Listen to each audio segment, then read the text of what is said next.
Иванова. Преди малко при нас беше голямата българска актриса Мария Сатулова. Подари ни шалчета. Имаме си вода. Да, разбрахме, че преди това разбрахме, че Нелина има ново гаджет, че Десо ББ има ново предаване. Утре ще може да го видите. След малко ще разберем какво се случва в къщата на Big Brother, защото, както ви казахме, 27 пъти, станало нещо страшно вчера, наистина скараха се, не знам какво, просто ще влезем заедно в 4:30 да видим какво се случва с къщата. Има ли я въобще вече там? След малко ще разберем 5 най-ценни съвети за това лято, какво да правиш с лицето си, за да нямаш бръчки и да не се така прави. А преди това, нека да видим кадри. Само секунда преди да видим кадрите. Това е за мене. Добре. Да си дошла, ти не дойде на премиерата, защо не си дошла?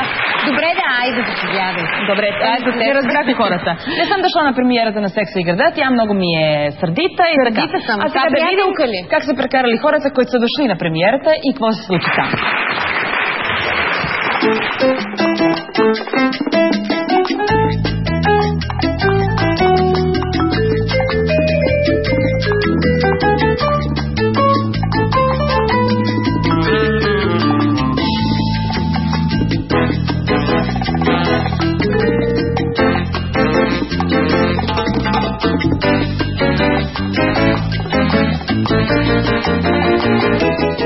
Разбира се, че любимата ви героиня е Саманта. Искам да съм толкова освободена и толкова непокис като нея, но за голямо съжаление съм оприличена за Миранда.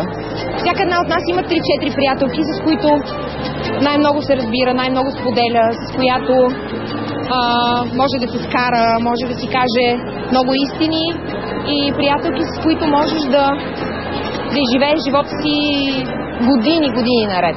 Мисля, че да, когато нещата са ясни, когато картите са поставени на масата и няма тайни, може да съществува едно прекрасно приятелство, не само между жени, а и също между мъже. Може би любими са ми заключенията на Кари, когато застава пред компютъра и пише нещо. Имаше една серия, по която сме имали много дебати с моите приятелки. Аз много лесно мога да прощавам всичко. И в една от сериите тя седна пред компютъра и написа: можем ли да простим, когато не можем да забравим. Така че това беше нещо, за което много и дълго говорихме с приятелките ми и смятам, че можем. Ами чувствам се малко странно в тази ампула, ако трябва да бъда откровена, но пък ми е приятно. Преди да слезем от лимузината, наистина малко бях развълнувана.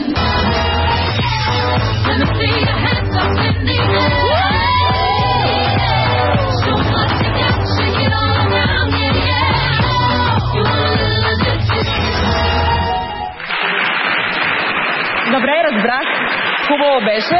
Аз само искам да кажа... И ако мога да кажа нещо, искам да кажа, че Гала е значително по-красива от Кари Бредшо. Така е. Така. Сега...